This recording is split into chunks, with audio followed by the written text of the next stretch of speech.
বিশ্ব সংবাদে আপনাদের স্বাগত। সংবাদের শুরুতেই শিরোনাম, পরে বিস্তারিত।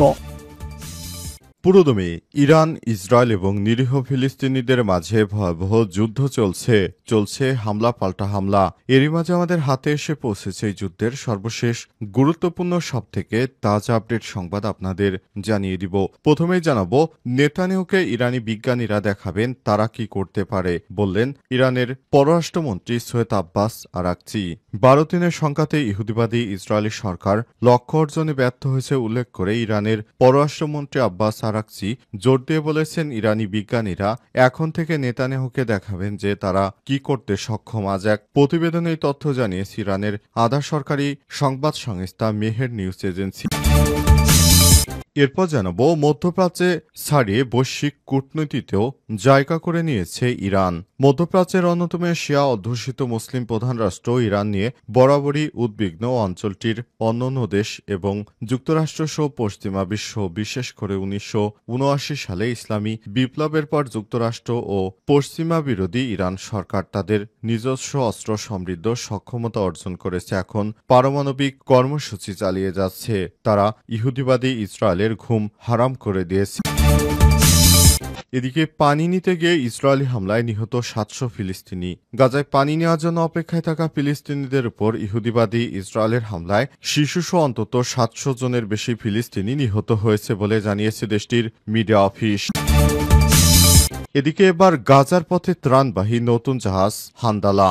আন্তর্জাতিক অলাভজনক সংস্থা ফ্রিডম ফ্লোটিলা কোয়ালিশন এফএফসির নতুন জাহাজ হান্দালা ত্রাণ নিয়ে গাজা উপত্যকার দিকে যাত্রা শুরু করেছে। আজ ইতালির সিরাকুসা থেকে জাহাজটি রওনা শুরু করে।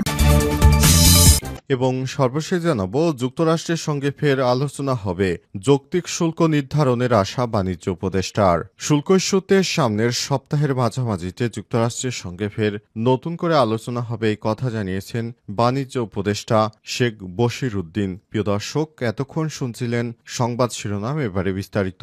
তবে তার আগে বন্ধুরা, অনুরোধ থাকবে এই সংবাদটিতে একটি লাইক দিন। এই চ্যানেলে আপনি নতুন হয়ে থাকলে আমাদের সংবাদটি দেখতে দেখতে চ্যানেলটি সাবস্ক্রাইব করে রাখুন।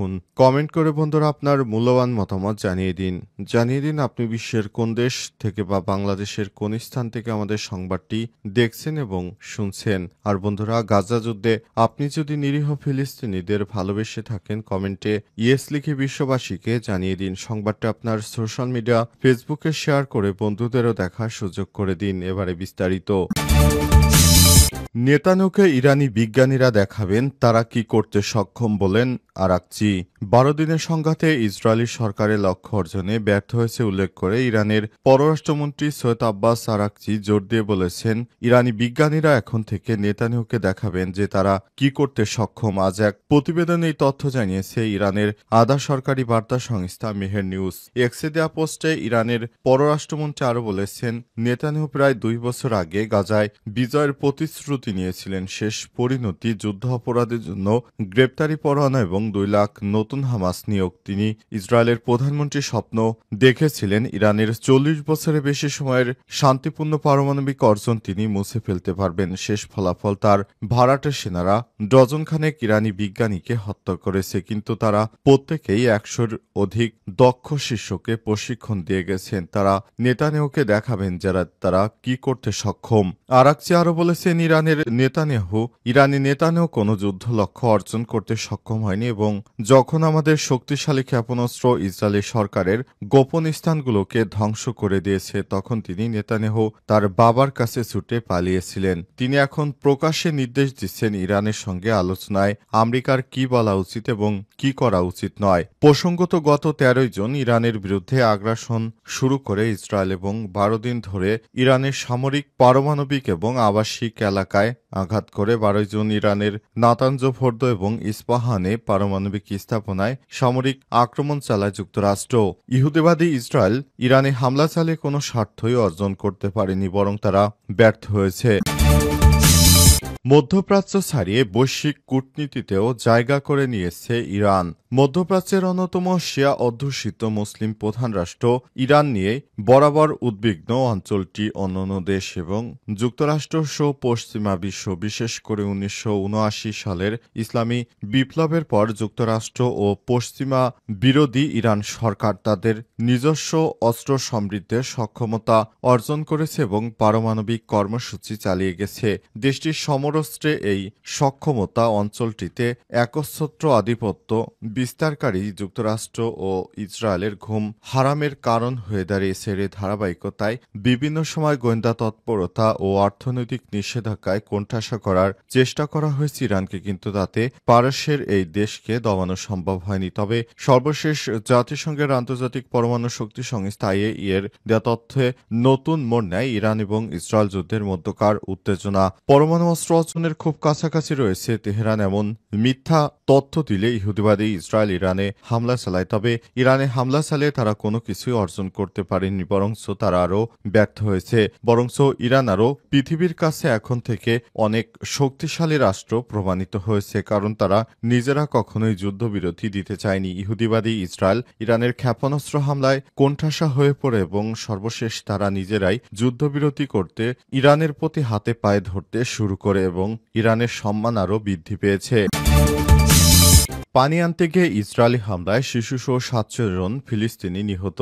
গাজায় পানি নেওয়ার জন্য অপেক্ষায় থাকা ফিলিস্তিনিদের উপর ইসরায়েলের হামলায় শিশুসহ ৭০০ জন নিরীহ ফিলিস্তিনি নিহত হয়েছে বলে জানিয়েছে দেশটির মিডিয়া অফিস। তারা বলছে, পরিকল্পিত তৃষ্ণা যুদ্ধের অংশ হিসেবে ইসরায়েলি সেনাবাহিনী সব হামলা চালিয়েছে। খবর আল জাজিরার এক বিবৃতিতে মিডিয়া অফিসে জানিয়েছে ১১২টি মিষ্টি জলের ভরাট কেন্দ্র এবং ৭২০টি জলকূপ ইচ্ছাকৃতভাবে ধ্বংস করেছে ইসরায়েলের সেনাবাহিনী। এর ফলে ১২.৫ মিলিয়নের বেশি মানুষ বিশুদ্ধ পানির সুবিধা থেকে বঞ্চিত হয়েছে। তবে কতদিন এই সংখ্যক ফিলিস্তিনিকে হত্যা করা হয়েছে সে সংখ্যা জানায়নি সংবাদ মাধ্যমটি। আল জাজিরার গাজা প্রতিনিধি হানি মাহমুদ জানান, গাজা জুড়ে ভয়াবহ পানির সংকট চলছে। উপত্যকায় যে পানি খাওয়া হচ্ছে তার বেশিরভাগই দূষিত, লবণাক্ত।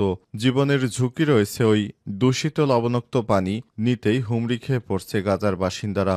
গত কয়েক মাসে ব্যাপক হারে ইহুদিবাদী ইসরায়েলিরা গাজায় হামলা চালিয়ে যাচ্ছে। সেখানের সমস্ত কিছু রিসোর্স ধ্বংস হয়ে গেছে। বিশেষ করে গাজায় যেসব নলকূপ ছিল সেগুলো বোমার আঘাতে ধ্বংস হয়ে গেছে। এখন নিরীহ ফিলিস্তিনিরা খাওয়ার জন্য কোনো পানি পাচ্ছে না, তাই তারা লম্বা লাইন দিয়ে দূষিত পানি নেয়ার চেষ্টা করছিল। সেখানে তাদের উপরে হামলা চালিয়েছে দখলদার বাহিনী, আর সেখানেই অন্তত ৭০০ জন মানুষ মারা গেছে।